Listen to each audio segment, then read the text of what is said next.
Hello everyone. It's the Capricorn new moon, the last new moon of 2024 calendar year. We're going to do a little tarot spread for those of you who might be curious about how to work with the energy of this new moon in Capricorn.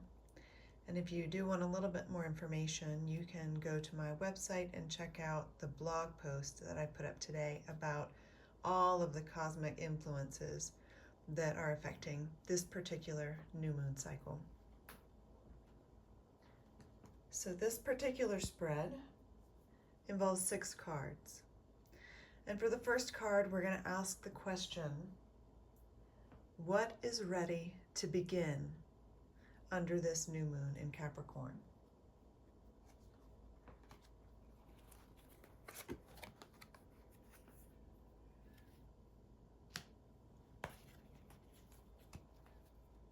The Ace of Wands. Aces are always beginnings, just like a new moon, so it seems very appropriate, right? It's a new beginning. It's untapped potential of the entire suit. Wands are the suit that correspond with air, at least in the tradition that I use for reading tarot cards. And air as an element relates to communication, to thought processing, to data collection. It's mental processes. It can also be actual movement through space. But what I'm getting from this card is that it's time to begin something new, to latch onto a new idea, to create a new goal, to really start to allow your mind to bring something forth that you might have been wanting to do for a while and perhaps have not felt confident enough to begin. This is your moon to do that. This is your moon to begin. It's something new that you really want to bring into fruition. So the second question we're going to ask,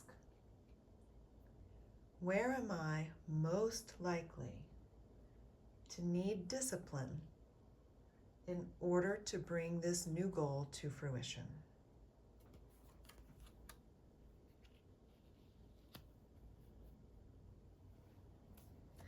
And here we get the Hierophant, and this is a major arcana card, which means that there's a little bit more energetic weight to this particular card. So discipline, which is a classic Capricornian energy, is very important at this time. That's what the cards are telling us. And the Hierophant is a teacher.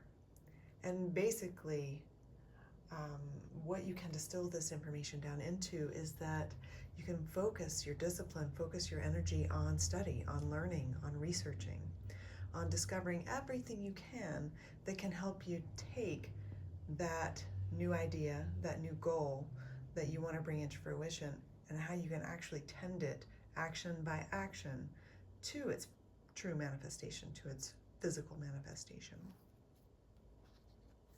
So question 3 that we ask, what limitations might present as I work toward this goal?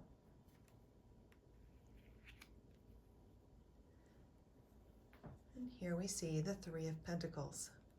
3s are often cards that represent creation or bringing forth something new from something old.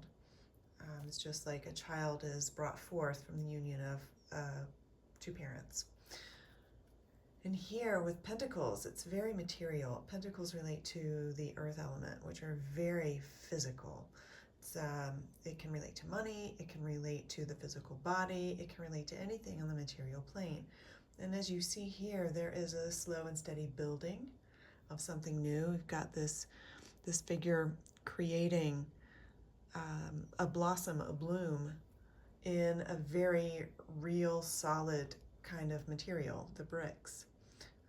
And there's help coming from nature, and I see those as coming from creatures of air, which again are inspirational support, mental support, data support.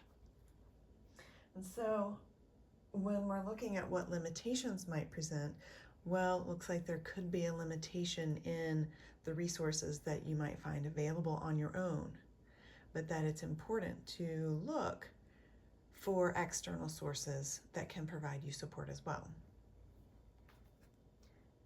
So then we come to question 4. What boundaries need setting or tending as you work toward this goal?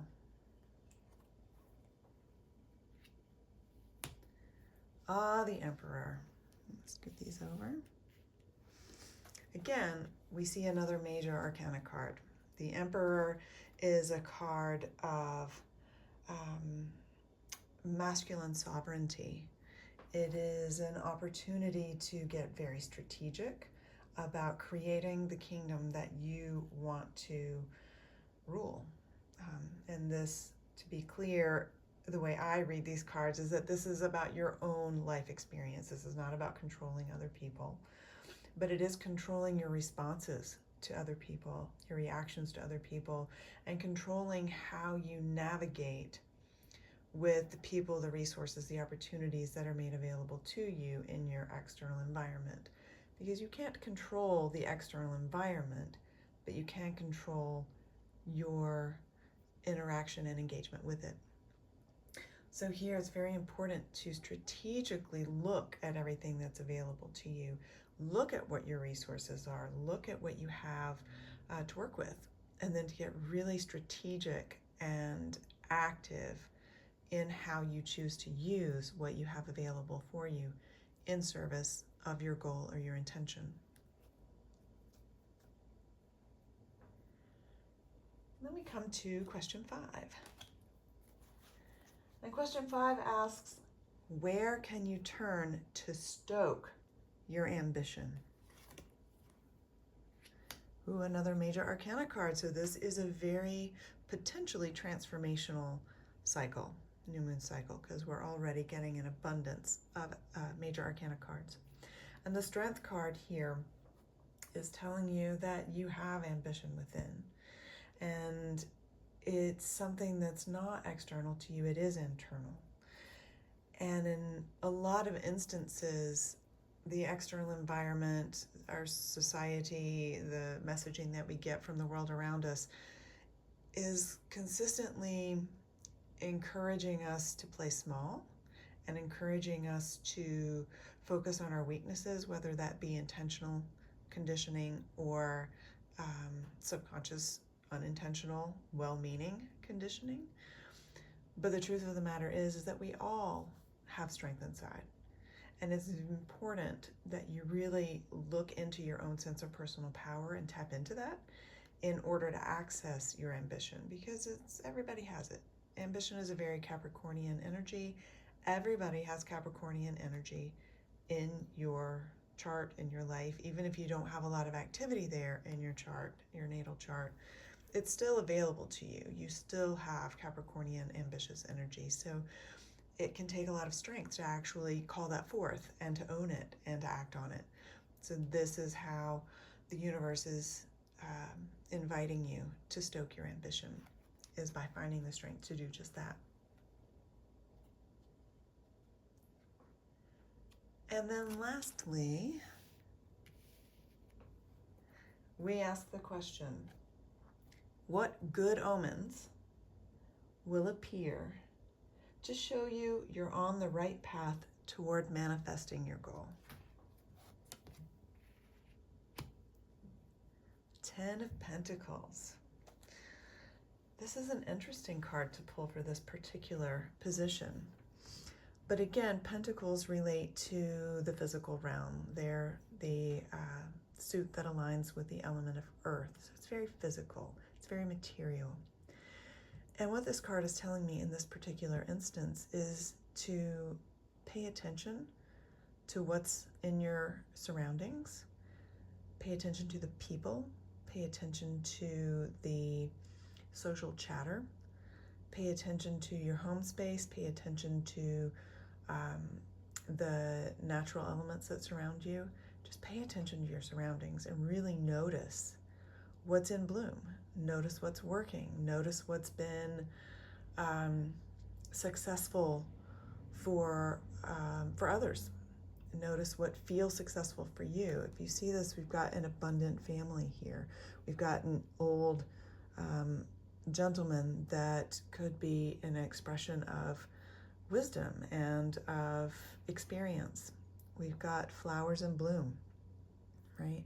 We've got a lot of rings inside the tree, which again shows this sense of experience, this sense of paying attention to what came before you and to other people who have created similar situations to what you're trying to create. So really pay attention to what's happening around you and what other people are doing, and then turn that inward, because it is looking into the trunk of the tree. It is someone sitting on top of this tree. It is about finding what's within. Look at what feels aligned for you once you've collected all of that data. So I hope this reading helps you as you're navigating your new moon in Capricorn and the entire new moon cycle. If you have questions, please feel free to DM me. You can also head over to the website, look over and see if you have any questions of anything there. Again, that blog post on the new moon in Capricorn may be really helpful because it lays out all of the cosmic influence that's happening around this moon and around this cycle. Wishing you a good one as well as a happy new year. Bye-bye.